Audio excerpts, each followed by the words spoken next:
మాకు 27వ తారీఖు ఒక కంప్లైంట్ వస్తుందండి.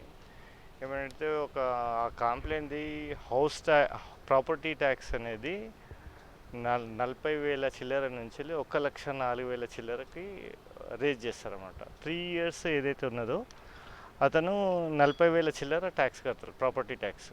కానీ ఆల్ ఆఫ్ సడన్ 1,04,000 చేంజ్ వచ్చింది.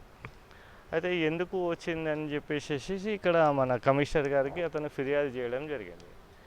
కమిషనర్ గారు ఏం చేశారంటే ఇది చెక్ చేయండి అని చెప్పేసి కన్సర్న్ ఆఫీసర్స్కి రాశారనమాట అతని పిటిషన్ పైన.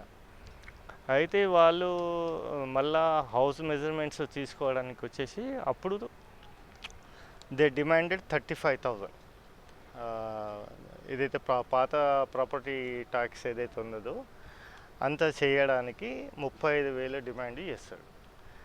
ఎవరైతే హౌస్ ఓనర్ ఉన్నారో అతని దగ్గర ఆల్రెడీ ఇప్పుడు ఏదైతే మన బిల్ కలెక్టర్ ఉన్నాడో నిఖిల్ రెడ్డి, అతను 20,000 తీసుకుంటాడు. ఈరోజు మళ్ళీ మిగతా ఏదైతే విడతల వారి ఏదైతే ఉందో 15,000 అది కలెక్ట్ చేసుకున్నప్పుడు మేము ఇవాళ పట్టుకున్నాం. అవునండి, మాకు ఎవిడెన్స్ వచ్చింది అతని పైన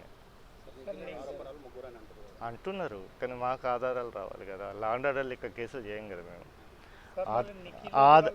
విను విను విను ఆధారం ఉంటేనే ఏసీబీలో కేసు అవుతుంది, ఆధారం లేకపోతే కేసు కాదు.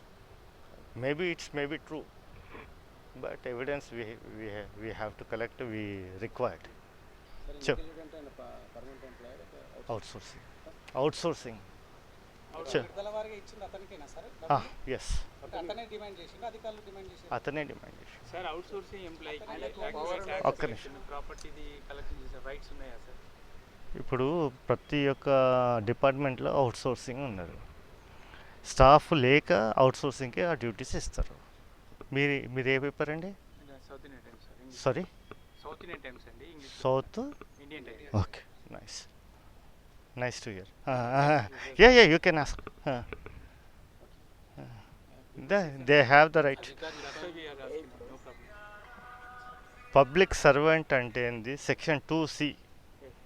పబ్లిక్ సర్వెంట్ అంటే పీసీ యాక్ట్లో ఎవరైనా కానీ గవర్నమెంట్ నుంచి శాలరీ కానీ కమిషన్ కానీ ఏదన్నా కానీ ఫీజు కానీ జీతం కానీ ఇంకోటి ఏదన్నా టెంపరీకి పర్మనెంట్కి జీతం ఇంకో ఇది ఉన్నది, అది తీసుకుంటే he will be called as a public servant. అతను పీసీ యాక్ట్ పరిధిలోకి వస్తాడు. మా దగ్గర ప్రూఫ్ ఉన్నది, మాకు ప్రూఫ్ ఉన్నది. ఉండొచ్చు, నేను చేపించి మా ఆఫీసర్స్కి చెప్పి చేపిస్తాను అంటాడు.